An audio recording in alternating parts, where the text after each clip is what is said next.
السلام علیکم wears, info with انم میں خوش آمدید۔ Please subscribe my channel, like and share. خواب شیشے کا قسط نمبر 12۔ وہ بالکنی میں کھڑا اندھیرے میں جانے کیا کھوج رہا تھا۔ تزئین نے مسکراتے ہوئے اس کے پیچھے جا کر نرمی سے اس کے گرد بازو لپیٹے اور سر اس کی پشت پر ٹکا لیا۔ وہ جانے کتنی گہری سوچ میں تھا۔ بے تحاشا چونک کر پلٹا تو آنکھوں اور چہرے سے سخت بے یقینی جھلکتی تھی۔ اس کے پلٹنے سے تزئین اب اس کے سامنے آ گئی تھی۔ اس نے اپنا سر طلال کے سینے پر رکھ دیا۔ بے یقین سے طلال کا ہاتھ اٹھا اور نرمی سے اس کے مشکوک بالوں پر آ ٹھہرا۔ مہرو مدم مگر جذبات سے پر سرگوشی سے ذرا اونچی بے یقینی کے لبادے میں لپٹی پکارنے نرم گرم جذبات میں ڈوبی تزئین کی روح کو گویا جابک رسید کیا تھا۔ اس کے ساتھ ہی طلال کا اس کے گرد باہیں لپیٹ لینا، غیظ و غضب کی تنگ و تیز لہرانے سے اپنی لپیٹ میں کچھ اس طرح لیا کہ سارے نرم گرم جذبات ہوا میں تحلیل ہو گئے۔ اس نے ایک جھٹکے سے طلال کے بازوؤں کا حصار توڑا اور پیچھے ہٹی۔ ملگجے اندھیرے میں طلال حواس میں لوٹا تو تزئین کو جیسے ابھی پہچانا ہو۔ اس کی آنکھوں میں ناگواری سی اتر آئی۔ تم یہاں کیا کر رہی ہو؟ میں فرار تو نہیں ہو رہا تھا بالکنی کے راستے سے؟ وہ بدلحاظ ہوا۔ معافی چاہتی ہوں، مجھے نہیں پتا تھا کہ یہاں تم اپنی سابقہ منگیتر کی یادوں میں ڈوبے کھڑے ہو۔ بہت کڑا مگر سلگتا ہوا تھا۔ طلال کے دل پر آبلے پڑے۔ جسٹ گو ٹو ہیل، وہ تپا۔ طلال نوید، آج تو تم نے سنگ دلی کی حد ہی کر دی۔ وہ ضبط کھو کر چلا اٹھا۔ میں مہرمہ افندی نہیں ہوں طلال، میرے وجود میں اسے تلاش مت کرو، خدا کے لیے جاؤ یہاں سے، دماغ مت خراب کرو میرا۔ بس ہاتھ جوڑنے کی کسر باقی رہ گئی تھی۔ طلال اس قدر عاجزی سے گویا ہوا۔ وہ کسی اور ہی چکر میں ہے طلال، تم یہ بات سمجھ کیوں نہیں جاتے؟ وہ زچ آئی۔ میں سمجھ بھی جاؤں تو تم سے محبت نہیں کر سکتا تزئین، وہ پھٹ پڑا۔ بعض حقیقتوں پر پردہ پڑا رہنا ہی بہتر ہوتا ہے۔ آگاہی ہمیشہ رحمت نہیں بلکہ کئی بار تو عذاب بن جاتی ہے۔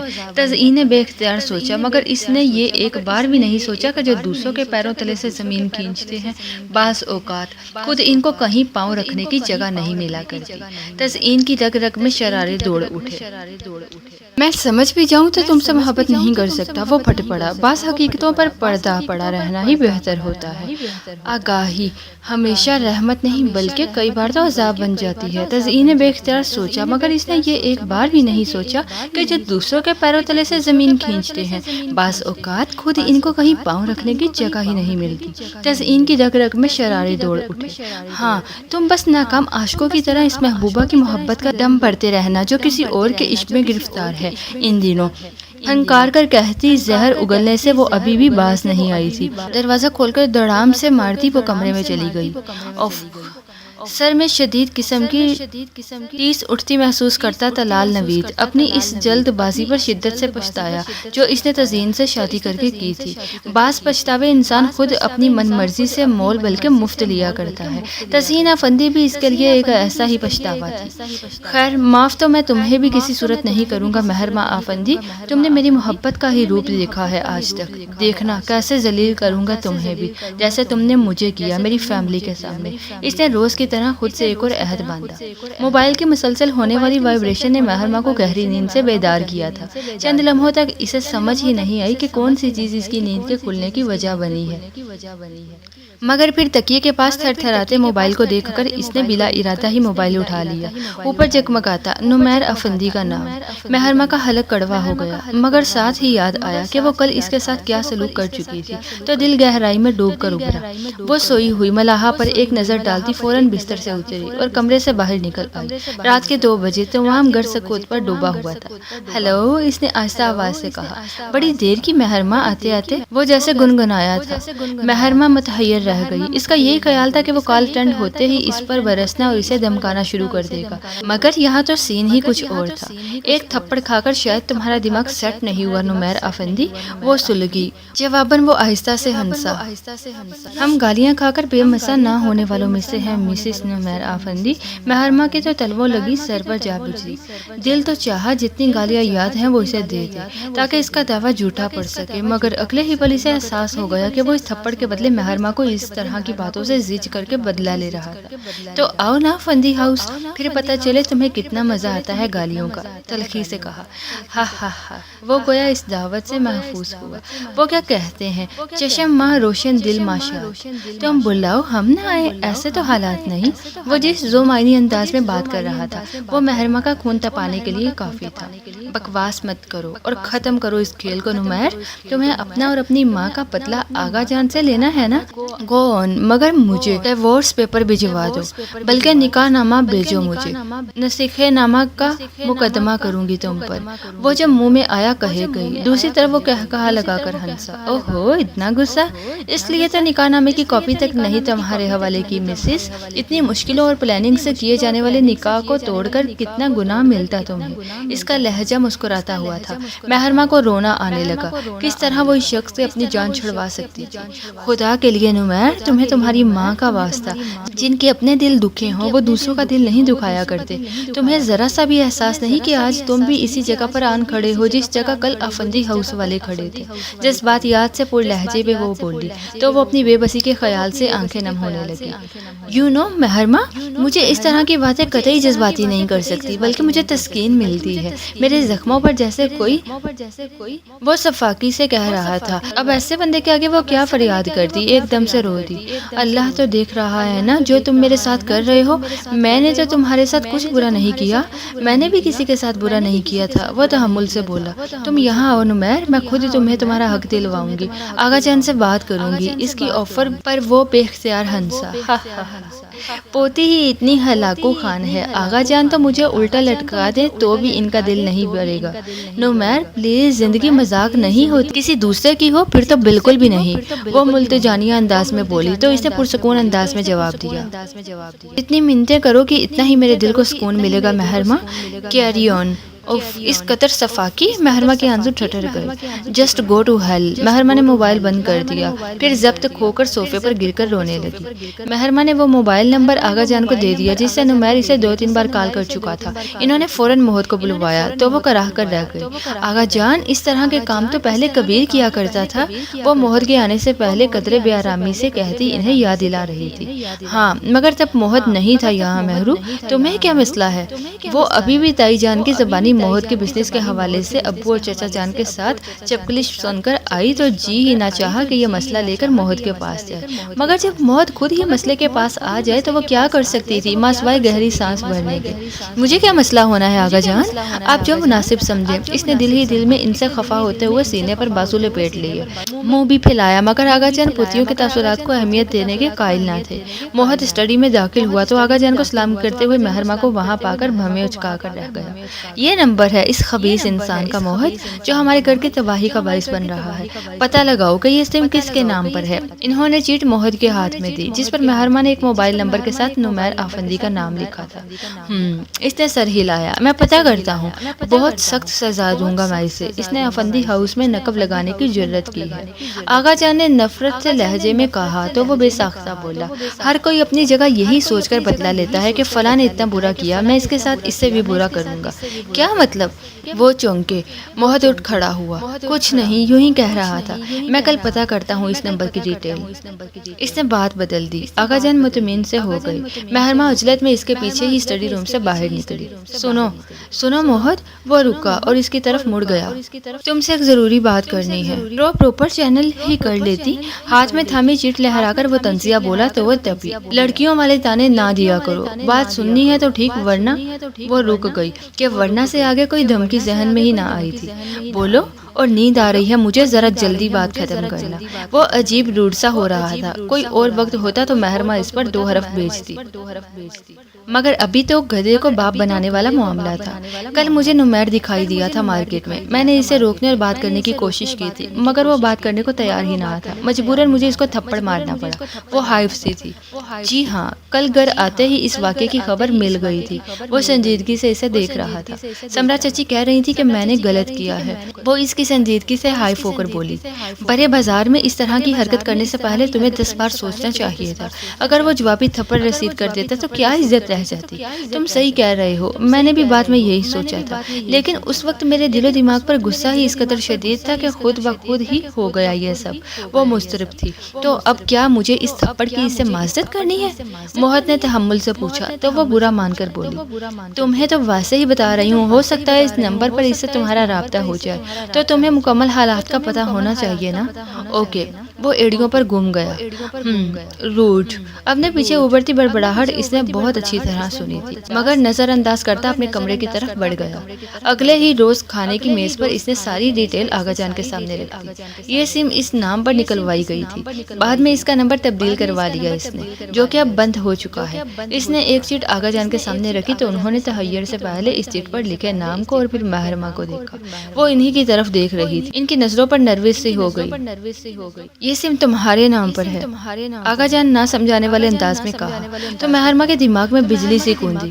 یقیناً یہ وہی سم تھی جو اس کے چھینے گئے موبائل میں موجود تھی۔ اسے فوری طور پر یاد آیا کہ موبائل چھیننے والی واردات کو گھر والوں سے اس نے چھپایا تھا تاکہ کوئی اسے دوست کی شادی اٹینڈ کرنے سے روک نہ سکے۔ اس نے مدد طلب نظروں سے موہت کو دیکھا، مگر وہ اپنا فرض پورا کرنے کے بعد کھانے کی طرف متوجہ ہو چکا تھا۔ ہاں، ایک سم گر گئی تھی مجھ سے، موہت کو بتایا تھا میں نے، پھر اس نے دوسری نکلوا کر دی تھی، شاید یہ وہی ہے۔ اس نے اپنی صفائی پیش کی۔ مسئلہ تو یہ ہے کہ اس بے غیرت شخص کو کسی نے بھی دیکھا نہیں، ورنہ ڈھونڈنے میں آسانی ہو جاتی۔ اب تک تو میں اسے الٹا لٹکوا چکا ہوتا۔ ظاہر ہے اب محض نام ہی سے تو ہم کسی کو گرفتار نہیں کروا سکتے۔ مبین صاحب بھی آزردہ نظر آئے۔ محرمہ کی پلکیں بھیگنے لگی۔ یہ موضوع اس کے دل کو یوں ہی بھینچنے لگتا تھا۔ موہت اطمینان سے اپنا کھانا ختم کر رہا تھا، جیسے اس وقت اس سے بڑی اور کوئی مصروفیت نہ تھی۔ وہ عورت ایک بچے کی تربیت بھی ٹھیک نہیں کر سکی، پھر شکوہ ہے کہ ہم نے اسے گلے سے نہیں لگایا، بچے کو بھی اپنے جیسا ہی بنا دیا۔ تائی جان سمرا کو ٹیڑھی نظروں سے دیکھتی ہوئی تنزیہ بولی، مگر وہ سپاٹ چہرے کے ساتھ خاموشی سے کھانا کھاتی رہی۔ ان کا یقیناً بولنے کا کوئی ارادہ نہ تھا۔ ماحول ایک دم سے بوجھل سا ہو گیا۔ آج فرسی نے کالج سے چھٹی کی تھی۔ ملاحہ بیگ چیک کرتی گاڑی میں آ بیٹھی۔ کبیر نے ایک اچٹتی نگاہ اس کے سبیو ملی چہرے پہ ڈالی۔ وہاں پہلے والے اشتیاق کا کوئی رنگ نہ تھا، محض لاپرواہی اور اجنبیت تھی جو اس کے پچھلی سیٹ پر کھڑکی سے لگ کر بیٹھے وجود سے ٹپک رہی تھی۔ آپ نے کہا تھا آپ مجھے معاف کرنے کا سوچیں گی۔ بہت غیر متوقع بات نے ملاحہ کو بری طرح چونکایا۔ اس کا نہیں خیال تھا کہ کبیر خان اس بات کو یاد رکھے گا، بلکہ موقع پا کر وضاحت بھی طلب کرے گا۔ وقت نہیں ملا کبیر خان، اور ویسے بھی تمہیں کیا فرق پڑتا ہے میرے کسی عمل سے، میرے ہونے یا نہ ہونے سے؟ وہ ٹھنڈے لہجے میں بولی تو اتنے عرصے کی اس کی بے اعتنائی کا بدلہ اس ایک ہی جملے میں لے لیا۔ کبیر نے سختی سے لب بھینجے تو پیشانی کی رگ نمایاں ہونے لگی۔ میں خائن نہیں کہلانا چاہتا ملاحہ بی بی، وہ بالآخر مدھم لہجے میں بولا تو ملاحہ نے سلگتی نگاہ اس کے چاکلیٹ براؤن بالوں پر ڈالی۔ کسی کا دل توڑنا کتنا بڑا گناہ ہے یہ جانتے ہو تم؟ کسی کا اعتماد توڑنا بھی۔ وہ برجستہ بولا۔ ملاحہ نے کٹیلی نظروں سے اسے دیکھا۔ تو ٹھیک ہے کبیر خان، تم بس اپنے اعتبار کی عمارت کو بلند کرتے رہو جو کسی کے دل کے ملبے پر کھڑی ہے۔ وہ بہت سلگ کر بولی تھی۔ میں اسی لیے تو معافی کا طلبگار ہوں، وہ مدھم لہجے میں بولا، قصوروار نہ ہوتے ہوئے بھی شرمسار۔ ملاحہ کے دل کو کچھ ہوا۔ تم سب جانتے ہو کبیر، وہ بے اختیار بولی، اور یہی وہ لمحہ تھا جب کبیر خان نے نظر اٹھا کر بیک میرر میں دیکھا تو دو سیاہ پلکوں سے سجی جذبوں سے اٹھی نگاہوں سے اس کی نگاہ ٹکرا گئی۔ نم آنکھوں میں کیا اسرار بولتا تھا۔ کبیر نے قطراً فوراً سڑک پر نظر جما دی، مگر وہ ایک پل ان دونوں کے درمیان ٹھہر سا گیا۔ کبیر نے لب بھینچے پھر گہری سانس لی۔ میرے کندھوں پر بہت بھاری ذمہ داری ہے ملاحہ بی بی، اس گھر کے احسانات اور اعتبار کی۔ اس کا لہجہ بوجھل تھا۔ اور میرا کیا کبیر؟ ملاحہ کی آواز بھرا گئی۔ اس نے خود کو بے بس اور لاچار پایا تھا اس طلسم کے آگے جسے سب محبت کہتے ہیں۔ آپ ہی کا تو خیال ہے، تبھی تو آنکھ اٹھا کر نہیں دیکھتا۔ وہ یکلخت ہار گیا تھا۔ ملاحہ کا دل دھک سے رہ گیا۔ ایک بے نام سی خاموشی نے تیزی سے ان کا گھیراؤ کیا۔ مت کیا کرو یہ جبر خود پر کبیر خان، ملازم نہیں ہو تم ہمارے۔ ملاحہ کی آواز بھیگنے لگی تھی۔ آپ بس میری خطا معاف کر دیں، میں آپ کا دل دکھانے کا باعث بنا۔ جو خوشی نہ دے پائے اسے چاہیے کہ وہ غم بھی نہ دے۔ وہ آزردہ تھا۔ ملاحہ خاموشی سے گاڑی سے باہر کی طرف بھاگتی دوڑتی زندگی کو دیکھنے لگی۔ کبیر خان اندر ہی اندر خود سے الجھتا اسکرین کے پار دیکھتا جانے کیا سوچ رہا تھا۔ کتاب زندگی کے جس باب کو وہ کبھی کھولنا نہیں چاہتا تھا، ملاحہ کی بے رخی کی ایک نگاہ نے اس کے تمام اوراق بڑے اہتمام کے ساتھ اس کے سامنے کھول کر رکھ دیے تھے۔ تو کیا پڑھے بنا کوئی اور چارہ تھا؟ سہیل افندی کا اپنے بال نوچنے کو دل کر رہا تھا۔ غضب خدا کا، آغا جان نے تو خود کو اس کل کے لونڈے کے آسے پر چھوڑ دیا ہے۔ بالکل بھائی صاحب، میں تو کیا اس کی شکایت لگاتا، آغا جان کو وہ خود بتا چکا تھا کہ اس گھر پہ جو آفات آ رہی ہیں اس کا صدقہ خیرات نکالا ہے 10 لاکھ چیریٹی کی مدد سے۔ اور میں تو حیران رہ گیا کہ آغا جان بالکل مطمئن ہے۔ وہ مبین صاحب کے آفس میں موجود بہت برہم موڈ میں تھے۔ اگر آغا جان کو اعتراض نہیں تو ہمارا اعتراض کرنا نہیں بنتا۔ مبین صاحب تو مہرمہ والے واقعے کے بعد بہت رنج سے بھرے ہوئے تھے، ورنہ شاید وہ بھی اس معاملے کو اٹھاتے۔ اب تو ایک عجیب سی مردنی طبیعت کا گہراؤ کیے رہتی تھی۔ سہیل افندی بھی ٹھنڈے ہو کر بیٹھ گئے، مگر اس کی خود اعتمادی بڑھتی ہی چلی جا رہی تھی۔ بھائی صاحب، یہ تو اب اللہ ہی جانتا ہے کہ خیرات نکالے یا اپنی جیب میں ڈالے۔ وہ سب متفکر تھے۔ تھوڑی دیر بعد پھر مستربانہ بولے، اس کا کوئی حل تو خیر سوچنا ہی پڑے گا، مگر ابھی تو اٹھو، دیر ہو رہی ہے۔ مبین صاحب نے انہیں احساس دلایا آج کبیر ناساز دوا کی وجہ سے ان کو پک اپ ڈراپ نہیں کر سکتا تھا، تو گاڑی سہیل افندی نے ہی ڈرائیو کرنی تھی۔ ان کا آفس گراؤنڈ فلور پر تھا، جبکہ فرسٹ فلور پر باقی ورکرز کے کیبنز کے ساتھ موہت کا آفس تھا۔ وہاں کبھی وقار افندی اور فرحان افندی بیٹھا کرتے تھے۔ وہ آفس کی لائٹس آف کرتا باہر نکلا اور دروازہ لاک کر کے تیزی سے لفٹ کی طرف بڑھا۔ جس وقت لفٹ کا دروازہ بند ہوا اسی وقت کوئی سیڑھیوں کی اوٹ سے باہر نکل آیا۔ اس وقت بلڈنگ بالکل خالی تھی اور آنے والا جانتا تھا کہ موہت افندی بلڈنگ سے نکلنے والا آخری فرد ہے۔ اس نے موتد نظروں سے ادھر ادھر دیکھ کر چہرے کو ہاتھ کی اوٹ سے چھپاتے ہوئے جیب میں ہاتھ ڈال کر ایک چابی نکالی اور موہت کے آفس کے دروازے کے کی ہول میں ڈال دی۔ یہ ماسٹر کی تھی۔ کلک کی خفیف سی آواز کے ساتھ لاک کھل گیا۔ اس نے ادھر ادھر دیکھا اور ایک سیکنڈ ضائع کیے بغیر اندر داخل ہو گیا۔ پارکنگ میں جا کر جیب میں ہاتھ ڈالا تو گاڑی کی چابی نہ تھی۔ موہت نے سر پر ہاتھ مارا۔ واچ مین مستعدی سے بھاگتا اس کے پاس آیا۔ کیا ہوا صاحب؟ گاڑی کی چابی آفس ہی میں رہ گئی یار۔ موہت اپنی جلد بازی کو کوس کر رہ گیا، مگر اب دوبارہ اوپر جانا ناگزیر تھا۔ واچ مین سے تو یہ کام کروا نہیں سکتا تھا کہ اسے آفس کی چابی تھما دیتا۔ وہ خود کو ملامتتا لفٹ کی طرف بڑھا۔ آج طبیعت کی سستی کی وجہ سے گھر جانے کی جتنی جلدی کر رہا تھا اسی قدر دیر ہوتی جا رہی تھی۔ اپنے آفس کے دروازے تک پہنچ کر اس نے ہاتھ میں پکڑی چابی کی ہول میں ڈالی تو گمانے پر ہی اندازہ ہو گیا کہ دروازہ ان لاک تھا۔ اس کے اعصاب چونکا ہو گئے۔ اسے اچھی طرح یاد تھا کہ دروازہ لاک کر کے اس نے حسب عادت ناپ کو گھما کر لاک چیک کیا تھا۔ وہ آہستہ سے دروازہ کھول کر اندر داخل ہوا۔ اندر موجود شخص کے وہم و گمان میں بھی نہ تھا کہ موہت افندی دوبارہ واپس آ سکتا ہے۔ دروازے کے ہلکے سے کھٹکے پر وہ چونک کر پلٹا تو لائٹ آن کرتے ہی اس کو دیکھ کر موہت کی آنکھوں کے سامنے زمین و آسمان گھوم گئے۔ تم؟ انتہائی مضبوط اعصاب کا مالک ہونے کے باوجود ایک پل کو موہت افندی کا دماغ جھنجھنا کر رہ گیا۔ وہ آخری شخص ہوتا جس کے بارے میں موہت کو خیال آ سکتا تھا کہ وہ ایسے رنگے ہاتھوں اس کے آفس سے پکڑا جائے گا۔ وہ ہاتھوں میں تھمی فائل چھوڑتا سیدھا کھڑا ہو گیا۔ اپنا حق لینے آیا ہوں موہت افندی، چوری کرنے نہیں، وہ بہت پر اعتماد انداز میں بولا تو موہت نے لمحہ بھر کو لب بھینچے پھر تلخی سے بولا، حق چوروں کی طرح نقب لگا کر حاصل نہیں کیے جاتے۔ اگر تم اتنے ہی مظلوم ہو تو تم نے آغا جان کے سامنے آ کر منہ کیوں نہیں کھولا؟ انہیں عادت نہیں حقداروں کو ان کا حق دینے کی موہت، تم اچھی طرح واقف ہو ان سے، اور اب تم بھی تو یہی کر رہے ہو۔ ان کی لا علمی میں بزنس پر ہاتھ صاف۔ وہ اب پہلے لگنے والے جھٹکے سے سنبھل چکا تھا۔ اس قدر آرام سے موہت کو بات میں گھسیٹا کہ لمحہ بھر کو وہ ششد رہ گیا۔ آدھی بات میں ہی گھرا کر اسے ٹوک دیا۔ Shut up you! وہ بامشکل ہونٹوں تک آئی گالی کو واپس دھکیل پایا۔ موہت کو طیش میں آتے دیکھ کر وہ شانے اچکا کر بولا، ٹھیک ہے، اگر میرے چپ ہونے سے تم سچے ثابت ہو جاتے ہو تو وائی نوٹ۔ موہت نے گہری سانس بھر کر خود کو جیسے ٹھنڈا کیا، پھر اپنی کرسی کی طرف بڑھتے ہوئے اسے سامنے بیٹھنے کا اشارہ کیا۔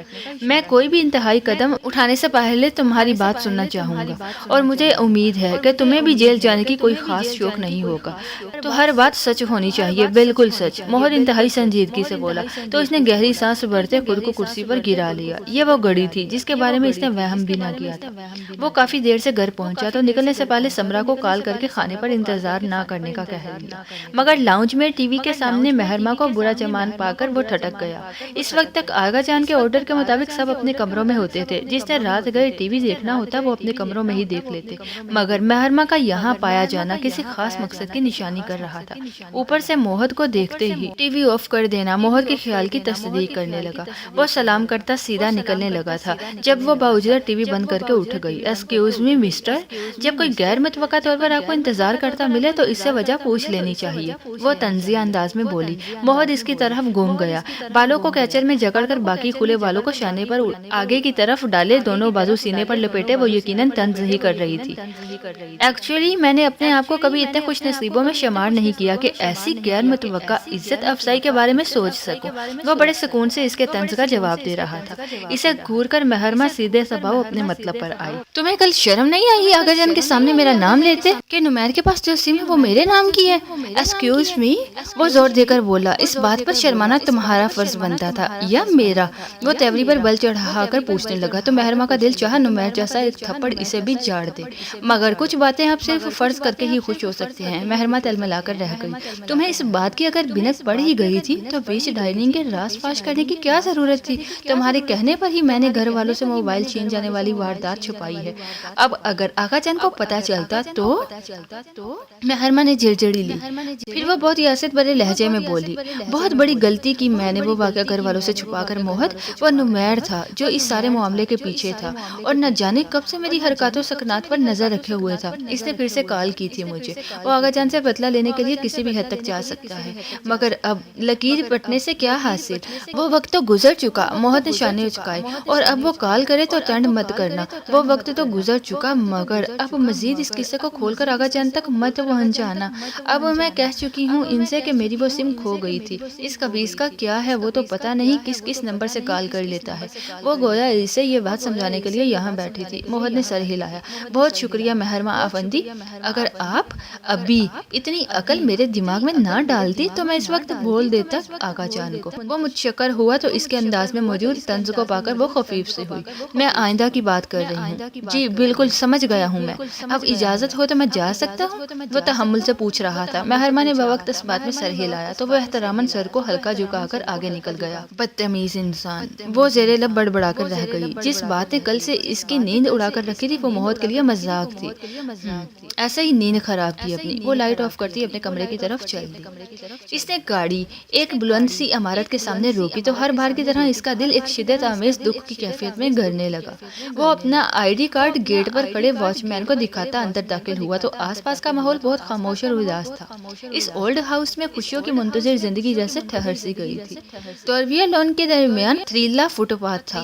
وہ برآمدے تک جاتا تھا۔ آفس میں جا کر وہ اس اولڈ ہاؤس کے اونر مسٹر بھٹی سے ملا۔ وہ اب اسے بہت اچھی طرح سے جان گئے تھے۔ انہوں نے ایک چٹ پر اس کے نام کے ساتھ ایک خاتون کا نام لکھا جسے وہ ملنے آیا تھا۔ مسٹر بھٹی نے بیل بجائی تو ہمیشہ کی طرح کچھ دیر کے وقفے سے ایک نرس اندر آئی۔ انہوں نے نرس کو وہ چٹ تھمائی۔ نرس مسکراتے ہوئے چلی گئی۔ وہ اٹھ کھڑا ہوا۔ وہ جانتا تھا اب اس ملاقات کے لیے مخصوص کمرے میں جانا تھا۔ نرس کمرے میں داخل ہوئی جہاں ایک دوسری نرس ایک خاتون کو احتیاط کے ساتھ ویل چیئر پر بیٹھا رہی تھی۔ وہ ایک دیر عمر خاتون تھی۔ کھنڈر بتاتے تھے کہ عمارت بہت شاندار ہوا کرتی تھی، مگر لگتا تھا کہ گردش دورہ نے اس پر بہت ظلم روا رکھے اور اب وہ ایک شکستہ کھنڈر کی صورت نظر آتی تھی۔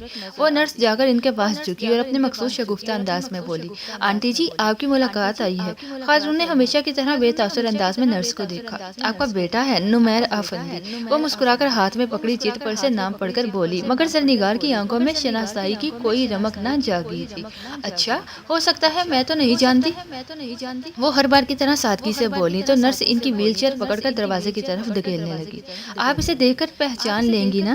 وہ ان سے یوں ہی ہر بار والا مقاملہ دہرا رہی تھی اور باہر ایک مضطرب دل لیے بیٹھا بیٹا اپنی ماں کے انتظار میں تھا۔ نرس ویل چیئر کو آہستہ آہستہ دھکیلی چلے جا رہی تھی۔ نمیر نے دور سے ان کو لان کی طرف آتے دیکھا تو بے اختیار بینچ پر سے اٹھ کھڑا ہوا۔ زرنگار اب خوش ہو کر ادھر ادھر کھلے پھولوں کو دیکھتی اور اشارے کر کے ان کے متعلق نرس سے پوچھ رہی تھی۔ نمیر کی آنکھوں میں حسرت سی اترنے لگی۔ کاش اس کی ماں اس کے بارے میں بھی ایسے ہی پوچھتی۔ وہ چند قدموں کے فاصلے پر تھی جب لمبے ڈگ بل کر نمیر ان کے سامنے کھڑا ہوا۔ نرس نے ویل چیئر روک دی اور مسکرا کر نمیر کو دیکھتی واپس چلی گئی۔ وہ جانتی تھی ماں بیٹے کے بیچ اب کیا مکالمہ ہونے والا تھا۔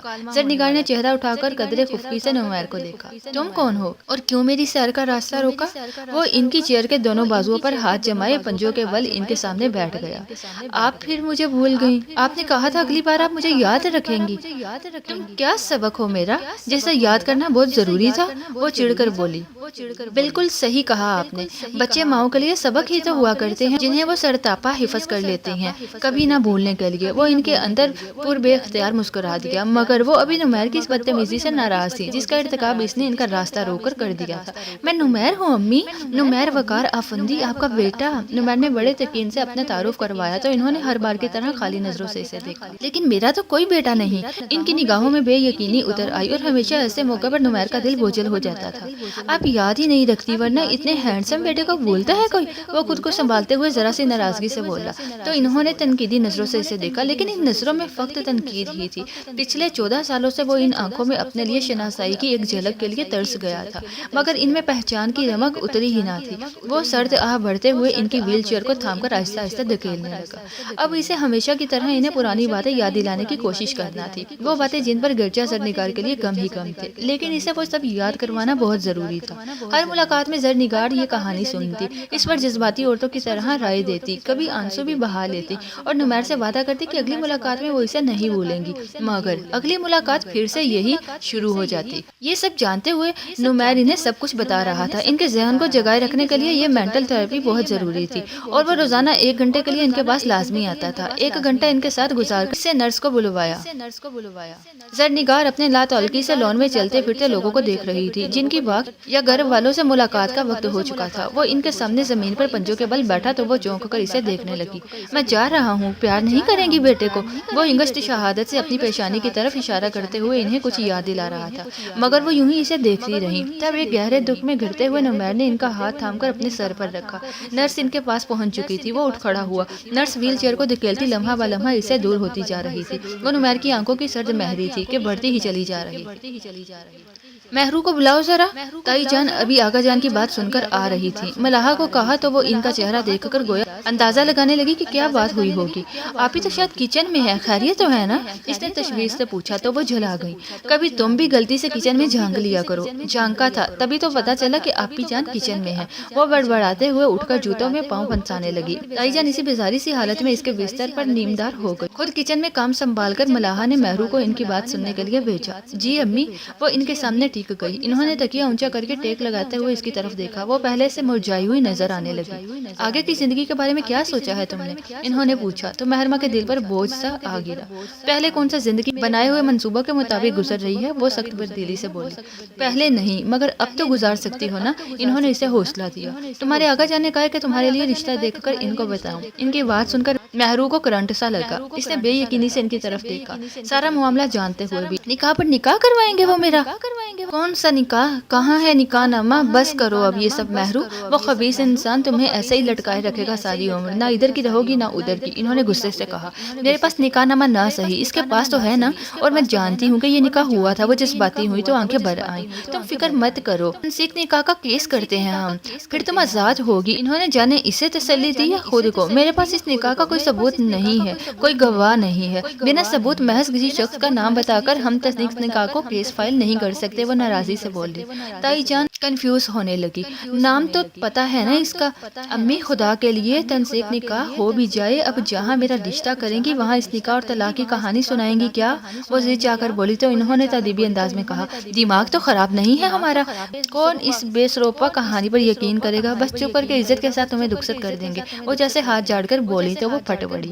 اور وہ نمیر آفندی جو بدلہ لینے کی خاطر اتنا بڑا قدم اٹھا چکا ہے، وہ نکاح نامہ لے کر وہاں آ جائے گا تو کیا ہوگا؟ یہ سوچے ہم لوگوں نے؟ اسے کون سا پتا چلے گا؟ انہوں نے اسے زیادہ خود کو بہلایا۔ خدا کے لیے امی خوش فہمیوں کے پہاڑ مت کھڑے کریں، ان پر سے پھسل کر گرے تو بندہ دوبارہ اٹھ نہیں سکتا۔ مہرما بیزار تھی۔ یہ قول زری اپنے باپ اور دادا کو جا کر سناؤ۔ وہ ضبط ہو کر غصے سے بولی۔ ان سے کچھ کہو تو وہ مجھے سناتے ہیں، تم ہو تو تم خود وکالت پڑی ہوئی ہو جیسے۔ ارے کسی کے پاس کوئی تو حل ہوگا نا اس مسئلے کا۔ ابھی آپ لوگ صبر کر لیں پلیز امی، تھوڑا ویٹ کریں، اس خبیث شخص کو سامنے آ لینے دیں۔ آپ کا کیا خیال ہے؟ اس نے محض مجھ سے شادی کرنے کے لیے قدم اٹھایا؟ نہیں، اس کا اصل لالچ پراپرٹی سے ہے، اپنا حصہ وصول کرنا چاہتا ہے۔ تائی جان نے بے بسی سے اسے دیکھا تو ان کی آنکھ دبدبا گئی۔ محض اپنی اولاد کے لیے آنکھ نم کرنے والوں کے دل حقیقتاً بہت سخت ہوا کرتے ہیں۔ صدیقہ بیگم کا شمار بھی انہی لوگوں میں ہوتا تھا۔ ان کے لیے بس اپنے دکھ اور تکلیفیں ہی دکھوں میں شمار ہوتی تھی۔ مان جاؤ مہرو، آقا جان بہت رازداری سے تمہارا نکاح پڑھوا کر ملک سے باہر رخصت کر دیں گے، کسی کو کانوں کان خبر بھی نہ ہوگی۔ ملک سے باہر نہ تو اللہ کوئی اور ہے، نہ ہی اللہ کی شریعت۔ اللہ کا واسطہ ہے امی، کچھ عرصہ کے لیے اس ٹاپک کو مت چھیڑے۔ ان کی بات سن کر مہرمہ کا دل کٹا تھا، آنکھیں بھیگ گئیں۔ اور میں نے کیا گناہ کیا ہے جو یوں چوری چھپے نکاح کر کے گمنام ہو جاؤں، ساری عمر چھپ چھپ کر کسی کو پتہ نہ چلے والی زندگی گزاروں، اور سب سے بڑی بات یہ کہ نکاح پر نکاح۔ مہرمہ نے تکلیف سے کہتے شکوہ کنہ نظروں سے انہیں دیکھا تو باوجود ضبط کے اس کی آنکھیں چھلک گئیں۔ وہ ماں تھیں، ان کا دل بھی کٹ کر رہ گیا، مگر فی الحال اس معاملے کا کوئی اور حل نہیں دکھائی دے رہا تھا۔ وہ مزید کوئی بات کیے بنا اٹھ کر چلی گئی۔ تائی جان دوپٹہ پھیلا کر اوپر دیکھتے ہوئے نئے سرے سے زرنگار اور نمیر کو بددعائیں دینے لگی، جن کی بدولت ان کے نیک نام خاندان کو بٹا لگ گیا تھا اور اب ان کی عزت کو بھی۔ بیوقوف ہو تم، جو کبیر خان کی نرمی دیکھ کر اس قدر استحقاق سے اس کے خواب دیکھنے لگی ہو۔ ملاحہ، پہلے آقا جان کے ریئیکشن کے بارے میں سوچو۔ فرزین نے اس کی ساری بات سن کر تعصب سے اس کے چہرے کو دیکھا، جس پر خوشی جگمگا رہی تھی، پھر اسے گھسیٹ کر حقیقت کی دنیا میں لانے کی صحیح کی۔ نفع نقصان محبت میں نہیں، کاروبار میں دیکھا جاتا ہے فری۔ محبت تو ایک بہت خالص جذبہ ہے، وہ بے شک ہمارے ساتھ پلا بڑا ہے ملی، مگر آقا جان کے لیے اس کی حیثیت ایک نوکر کی سی ہے۔ تم طوفان کو بلاوا مت دو، رحم کرو کبیر خان پر، کیوں اس کا کھانا خراب کروانا ہے؟ فرزین کو تو ابھی سے آنے والے طوفان کی دھمک سنائی دے رہی تھی، پریشانی سے بولی تو ملاحہ ہنستی چلی گئی۔ محبت اگر خدشات اور دڑاروں کی فکر کیا کرتی تو اب تک اس دنیا سے اٹھ چکی ہوتی۔ ہر قسم کے طوفان کا مقابلہ کر کے بھی ثابت قدم رہنا ہی محبت ہے۔ بس کرو فری، ابھی تو بس اس سرور میں گم رہنے دو کہ کبیر کی بھی میرے لیے وہی فیلنگز ہیں جو میری اس کے لیے ہیں۔ وہ آنکھیں بند کر کے خوشی سے جھوم رہی تھی۔ نمیر افندی آقا جان کا اپنا خون ہے، وقار چچا کا بیٹا، مگر اس کی حیثیت دیکھ لو آقا جان کی نظروں میں۔ کبیر کو وہ کیا سمجھاتے ہیں بلا؟ کبیر کو وہ بلا کیا سمجھتے ہیں؟ فرزین ظالمانہ حد تک حقیقت پسند تھی۔ ملاحہ نے اسے گور کر دیکھا۔ تم میری طرف ہو یا آقا جان کی طرف؟ جب سے یہ خوشخبری تمہیں سنائی ہے کسی منحوس سیاست دان کی طرح بری پیشگوئیاں کری جا رہی ہو، بس ایک بھی لفظ غلط کہا تو بتاؤ۔ وہ ٹیرس کی دیوار سے ٹیک لگاتے ہوئے بے نیازی سے اسے چیلنج کر رہی تھی۔ ملاحہ کا دل لمحہ بھر کو افسردہ ہوا، پھر اس کی نظر ریلنگ سے گزرتے ہوئے نیچے پورچ کی طرف اٹھی تو وہ فرزین کا بازو گھسیٹ کر اسے ریلنگ کی طرف لائی۔ نیچے کبیر خان کی گاڑی آ کر کھڑی ہوئی تھی، وہ گاڑی سے اتر کر اب واچ مین سے کوئی بات کر رہا تھا۔ بلو جینز اور گرے بلیک ٹی شرٹ میں ملبوس، سن گلاسز اتارتے ہوئے اس نے ٹیرس کی طرف خود پر جمی دو محبت بھری آنکھوں کی چمک اس نے ایک چٹکی نظر میں ہی پا لی تھی، مگر اس کے ایک بلا ارادہ اٹھنے والی نظر کے بعد وہ فوراً نظر جھکا کر لمبے ڈگ بڑھتا اندر کی طرف چلا گیا۔ تمتماتے ہوئے چہرے اور چمکتی آنکھوں کے ساتھ ملاحہ نے فرزین کی طرف دیکھا، جیسے کہہ رہی ہو اب بتاؤ۔ وہ بہت اچھا ہے ملی، مگر کہاں لکھا ہے کہ اچھے لوگوں کو تباہ برباد کر دیا جائے؟ فرزین نے بڑے تحمل سے طنز کیا تھا۔ تباہ کیوں؟ ملاحہ نے اسے ذرا گورا، پھر مسکرا کر دونوں بازو دائیں بائیں پھیلاتی آنکھیں بند کیے جھوم سی رہی تھی۔ محبت بنا دیتی ہے، سنوار دیتی ہے اور خوبصورت بنا دیتی ہے زندگی کو، انسانوں کو۔ جی بالفرض انسان زندہ بچے تو۔ فرزین کا لقمہ کڑوے کریلے جیسا تھا۔ ملاحہ نے آنکھیں کھولی اور خشمگے انداز میں اسے گھورا۔ تم تھوڑی دیر کے لیے اپنی یہ منحوس باتیں بند کر کے مجھے خوش ہونے دے سکتی ہو؟ مفروضوں پر زندگی نہیں گزرا کرتی ملاحہ، تائی جان ہی کا سوچ لو، وہ تو داماد کے لیے اپنے بنائے معیار سے ایک انچ بھی نہیں نیچے گرنے دیں گی۔ فرزین نے اسے آئینہ دکھانے کی کوشش کی، مگر جو خود کو کامل سمجھ بیٹھا ہو اس کا علاج بھلا کیا ہو سکتا ہے؟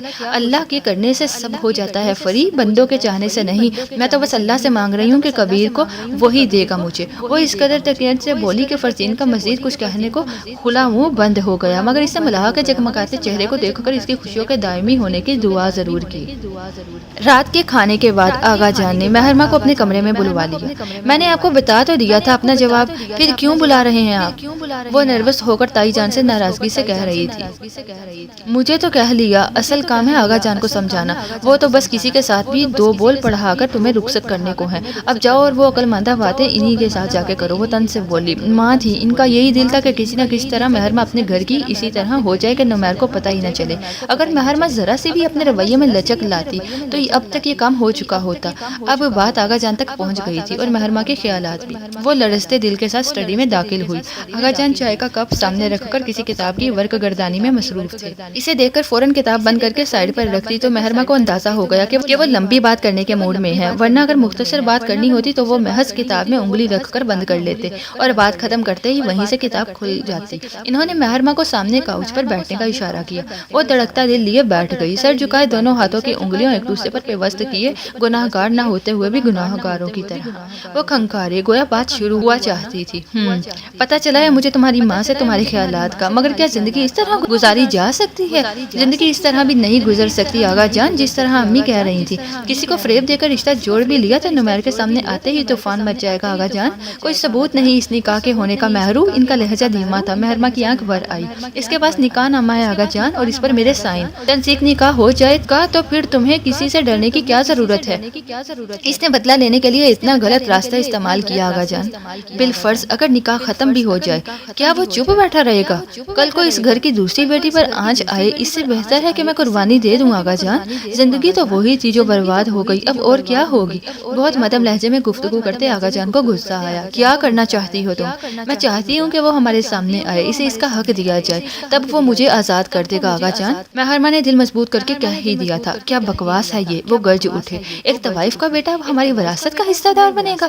وہ وقار افندی کا بیٹا بھی ہے آغا جان، اور نسلیں بیٹوں سے چلا کرتی ہیں، ان کی بیویوں سے نہیں۔ اندر سے خوف زدہ ہوتے ہوئے مہرمہ نے ہمت کر کے کہہ ہی دیا، الحمدللہ، اللہ نے وارث دے دیا ہے ہمیں، اب اور کسی ایرے گہرے کی ضرورت نہیں ہے۔ ان کا چہرہ تعشق سے لال ہوا۔ آپ کے کہہ دینے سے جو رشتہ موجود ہے وہ ختم نہیں ہو جائے گا آقا جان۔ اسی غلط رویے نے اسے اس راہ پر چلنے پر بکواس مت کرو۔ وہ مہرمہ کی بات کاٹ کر گرجے تو اس کا دل دہل گیا، زبان ایک دم تالو سے چپک گئی۔ آقا جان کے سامنے تو ضرورت کی بات کر لینا کسی مار کے سکم نہ تھا، کجا کہ ان کے سامنے نمیر وقار افندی کے حق کے لیے آواز اٹھانا۔ دماغ تو خراب نہیں ہو گیا تمہارا؟ اس بے اہمیت انسان کے ساتھ مل گئی ہو تم، جس کے نام و نشان کا کچھ پتہ ہی نہیں۔ ایسا مت کہیں آقا جان۔ وہ اس الزام پر تڑپ اٹھی۔ اس ساری لڑائی میں سب سے زیادہ استحال میرا ہوا ہے، میں تو دیکھتے ہی اسے گولی مار دینے کے حق میں ہوں، تو پھر کیوں اس کی حقداری کی حمایتی بن کر بات کر رہی ہو؟ ان کا غصہ کم ہونے میں نہیں آ رہا تھا۔ تو اور کون سا طریقہ ہے اس سے مجھے چھٹکارا دلوانے کا؟ ایسے وہ کبھی بھی سامنے نہیں آئے گا آقا جان، اور دنیا میں ایسا کوئی انسان نہیں جو میرے ایک نکاح کے ہوتے ہوئے مجھ سے دوسرا نکاح کر لے۔ وہ بے بسی کی طرح زچ آ گئی۔ آقا جان کے دماغ سے ان کے فرمودات نکال کر اپنے خیال اس میں ڈالیں جو ایک شیر لانے کے مترادف تھا۔ تم صرف اپنا منہ بند رکھو، سمجھی؟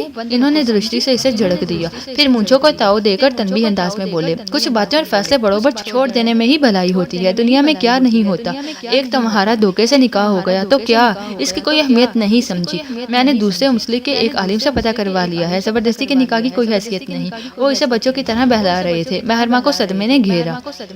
اپنی من مرضی کا فیصلہ لینے کے لیے آپ نے دوسرے مسلک کے عالم سے فتویٰ لے لیا، تو کیا ہوا؟ جب مذہب ہمیں گنجائش دے رہا ہے تو کیوں نہ فائدہ اٹھائیں؟ وہ اطمینان سے بولے تو زندگی میں پہلی بار مہرمہ کو احساس ہوا کہ اس پر اونت شخص نے اپنی زندگی میں کتنے اور غلط فیصلے کیے ہوں گے۔ اسے پہلی بار احساس ہوا کہ کچھ لوگ مذہب کو کس طرح اپنی ذات کے لیے توڑ مروڑ کر استعمال کرتے ہیں، یعنی جس مسلک سے اپنی پسند اور تمانیت کا فتویٰ ملا، اسے لاگو کر کے زندگی آسان بنا لی، مگر صرف دنیاوی زندگی۔ اخروی زندگی پر تو ایک ہی فتویٰ لاگو ہونے والا تھا، مالک کل کائنات کا فتویٰ، جو روز روشن کی طرح آیا کتاب میں درج ہے، مگر جس کا ہر کوئی اپنی مرضی اور آسانی کے لیے مطلب نکال رہا ہے۔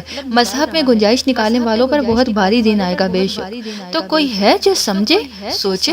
آپ اسے رابطہ کریں آقا جان، اسے ٹیبل ٹاک پر آمادہ کریں، کوئی نہ کوئی راستہ ضرور نکل آئے گا۔ وہ طوائف کا بیٹا اس قابل ہے کہ آقا ذوالفقار خان اس کو اپنے بالمقابل بیٹھنے کا شرف بخشے؟ اف اے خاک کے پتلے تیری رعونت! مہرمہ کا دل دماغ چٹکنے لگا۔ طوائف کا بیٹا صحیح آقا جان، لیکن اللہ کو یہی منظور تھا کہ وہ آقا ذوالفقار خان کی نسل میں پیدا ہو۔ آج بہت عرصے کے بعد وہ آقا جان کے سامنے احتجاج کر رہی تھی، وہی پرانی مہرمہ، ڈانٹ کھا کر بھی اپنی بات آقا جان کے کانوں تک پہنچا دینے والی۔ بس! وہ ہاتھ اٹھا کر گرجے تھے۔ مہرمہ کی زبان لڑکھڑا دی، اٹھو اور دفع ہو جاؤ یہاں سے، تم اس قابل نہیں ہو کہ تم سے کوئی عقل مندانہ مشورہ لیا جا سکے۔ مہرمہ کا دل تو چاہا کہ کہہ دے کہ آپ جیسے عقل مندانہ مشورے تو میں ساری زندگی نہیں دے سکتی، مگر پھر لب بھینچتی اٹھ کر تیزی سے باہر نکل آئی۔ دوپٹے کے بلو سے آنکھیں پونچھتے ہوئے اسے اپنی اس بے بس زندگی پر اور رونا آیا، اور وہ اس قدر ملول اور افسردہ تھی کہ اپنے کمرے سے نکلتی سمرا نے بے اختیار ہی اسے آواز دے ڈالی، ابھی طبیعت ٹھیک نہیں ہے چچی جان، ٹھہر کر آتی ہوں۔ اس نے نظر چراتے ہوئے برائے لہجے پہ قابو پا کر بہانہ بنایا، بس 2 منٹ کے لیے آ جاؤ مہرو، زیادہ وقت نہیں لوں گی تمہارا۔ انہوں نے نرمی سے اصرار کیا تو مہرمہ سے مزید کوئی بہانہ نہ بنایا گیا، اور وہ ان کے کمرے میں چلی گئی۔ بیٹھو۔ انہوں نے بیڈ کے پاس رکھی کرسی کے طرف اشارہ کیا اور خود اس کے سامنے بیٹھ کے کنارے پر ٹک گئی۔ لمحہ بھر انہوں نے کچھ سوچ کر جیسے الفاظ جمع کیے، پھر گہری سانس بھر کر اسے دیکھا۔ آگے کی زندگی کے بارے میں کیا سوچا ہے تم نے؟ یہاں پہلے کون سا میری سوچ پر زندگی چل رہی ہے؟ وہ تلق ہوتے ہوئے بولی جیسے زمانہ بھر سے ناراض ہو۔ پھر بھی اس مسئلے کا کوئی حل تو نکالنے کی کوشش کی ہوگی نا تم نے؟ وہ اسے بات کرنے پر اکسا رہی تھی۔ آغا جان ہے نا ہر مسئلے کا حل بتانے والے، اس طرح کے معاملات تمام ان کی ذاتی ڈائری میں ہیں فتوے والی۔ وہ تلخی سے گویا ہوئی، پھر نم آنکھوں سے انہیں دیکھ کر بولی، مگر میں نکاح پر نکاح کر کے حرام کی زندگی نہیں گزار سکتی چچی جان۔ تو تم بھابھی اور بھائی صاحب سے بات کرو، نکاح کھیل نہیں ہوتا، وہ تعصب سے بولی تو اس نے انگلی سے پلک کی نوک پر آ جانے والے آنسو کو جھٹکا اور خود اذیتی سے ہنسی۔ وہ بھی اسی خاندان سے ہے، جو آقا جان کہہ دیں گے وہ فتویٰ بن کر ہماری قسمت پر لاگو ہو جائے گا۔ امی تو صبح ہونے سے پہلے مجھے کسی کے ساتھ بھی رخصت کرنے کو تیار ہیں۔ وہی پرانے لوگ اور وہی ان کی سوچیں، بس کیلنڈرز ہی بدل رہے ہیں اس گھر کے۔ وقت اور سوچ تو جیسے تھم کر رہ گئی ہے یہاں۔ وہ کوفت سے بولی، وقار اور زرنگار کے قاتل انہی کو گردانتی ہوں میں، آدھا تو ان کے رویے نے مار ڈالا تھا انہیں۔ وہ بات کرتے ہوئے دکھ کے اسی دور میں چلی گئی جیسے اتنے پیارے دل والا بندہ تھا وقار۔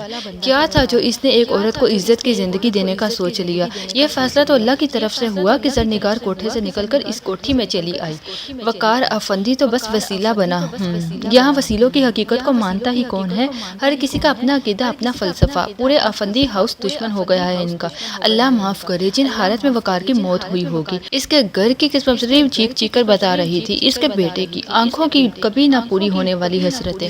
اتنی بڑی جائیداد کا حصہ دار ایک بار بھی پلٹ کر کوئی مطالبہ کرنے نہیں آیا، اور اب اگر وہ بے وقوفی ہی کر رہا ہے تو آقا جان محبت سے اسے گلے لگا کر سارے گلے شکوے مٹانے کی بجائے اس جنگ کو مزید بڑھاوا دے رہے ہیں۔ میں نے کہا تھا آقا جان کو کہ اب اگر رابطہ ہو تو وہ نمیر کو مذاکرات کی ٹیبل پر بلائیں اور اس کا حق اسے دے کر بات ختم کر دیں، مگر ان کی انا یہ بات برداشت نہیں کر سکتی چچی جان۔ وہ یہ ہار کبھی بھی برداشت نہیں کریں گے، چاہے اس میں کسی کی بھی زندگی برباد ہو جائے۔ نمیر کو صرف سمجھانے کی ضرورت ہے محرمہ، اسے یہ احساس دلانے کی کہ وہ ایک عزت دار ماں باپ کا بیٹا ہے۔ اس کی ماں تو وہ ہیرا ہے جس کو وقار افندی نے پورے ادب و احترام کے ساتھ اپنے خاندان کے سر کے تاج میں سجا دیا۔ مگر بات صرف یہ ہے کہ افندی ہاؤس میں ہر کوئی اتنے بڑے دل والا نہیں تھا۔ میں آپ کی بات سمجھ رہی ہوں، مگر میری زندگی جس شخص نے برباد کر دی ہے، میں اس کے ساتھ ہمدردی کیسے کروں؟ بڑے فیصلے کرنے کے لیے دل بڑا کرنا پڑتا ہے مہر، اور سوچ بھی۔ انہوں نے گہرے لہجے میں کہا تو وہ خاموشی سے آنسو بہانے لگی۔ جاننے کے لیے دیکھتے رہیے خواب شیشے کا، قسط نمبر 13۔